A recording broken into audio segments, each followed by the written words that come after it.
Video ini merupakan tugas proyek dari mata kuliah Akuntansi Keuangan 2 dengan dosen pengampu yaitu Bapak Ali Fikri Hasibuan, SE, MSI. Aktiva tetap, ini adalah sebuah materi yang cukup populer. Sebenarnya bukan populer sih, tapi materi yang cukup penting. Kenapa sih saya katakan penting? Karena di semua perusahaan pasti ada aktiva tetap, ya. Jika perusahaan tersebut memiliki aktiva tetap, maka kita harus tahu bagaimana proses pencatatannya. Jika kita tidak tahu bagaimana proses pencatatannya, maka kita tidak bisa mengerjakan pembukuan perusahaan tersebut, atau ya bisa dikatakan proses akuntansinya lah ya. Sehingga materi ini cukup penting. Ini adalah potongan video penjelasan mengenai pencatatan aktiva atau aset tetap yang diambil dari akun YouTube William Basri.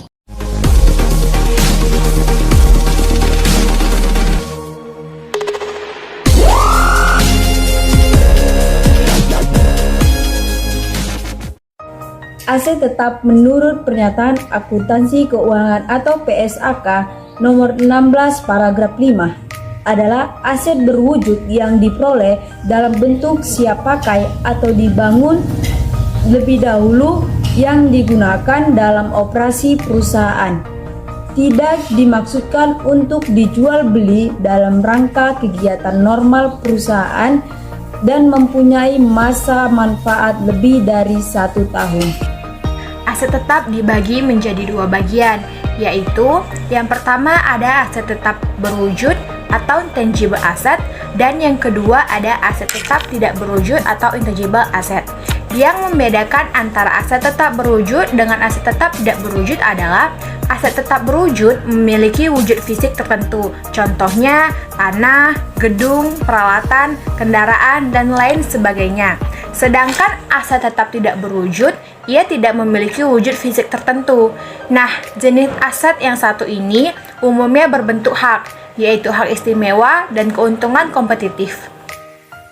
Sedangkan contoh aset tetap tidak berwujud adalah yang pertama, hak paten, yang kedua, hak cipta, yang ketiga, wiralaba atau franchise, yang keempat, merek dagang, dan yang kelima, goodwill. Hak paten adalah hak yang diberikan kepada penemu sesuatu yang baru untuk membuat, menjual, atau mengawasi penemuannya selama jangka waktu 17 tahun. Pencatatan amortisasi paten dilakukan dengan cara mendebit biaya amortisasi paten dan mengkredit paten yang bersangkutan.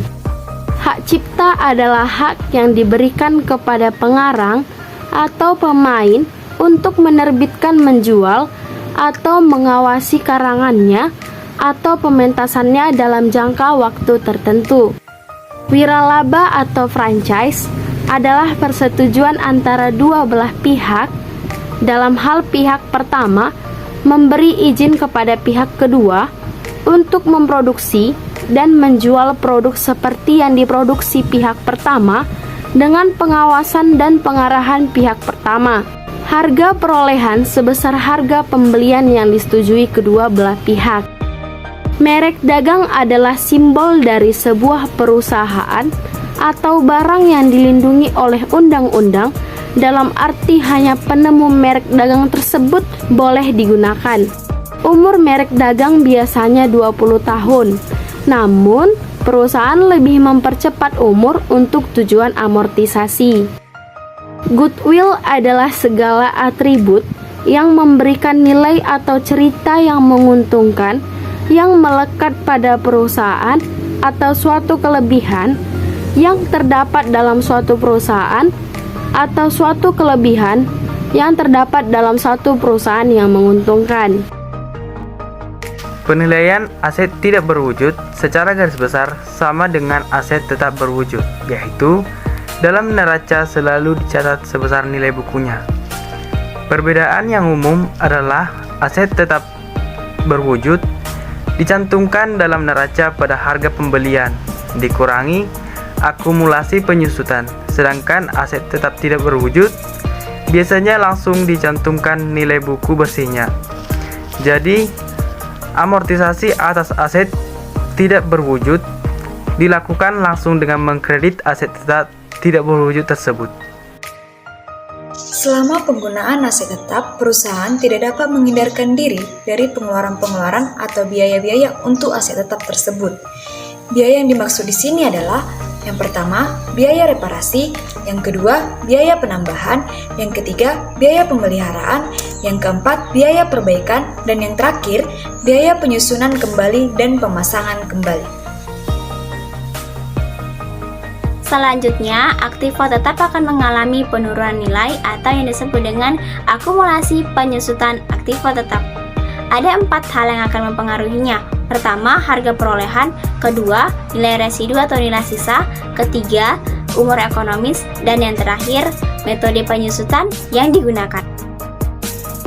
Untuk metode penyusutan sendiri terbagi menjadi 5 metode, yaitu pertama, metode garis lurus, kedua, metode penyusutan saldo menurun ganda, ketiga, metode jumlah angka tahun, keempat, metode penyusutan satuan jam kerja, dan yang terakhir, metode penyusutan satuan hasil produksi. Sebelum menghitung besarnya penyusutan aktiva atau aset tetap, kita harus tahu dulu nih rumus-rumus tertentu dari masing-masing metode. Simak baik-baik ya.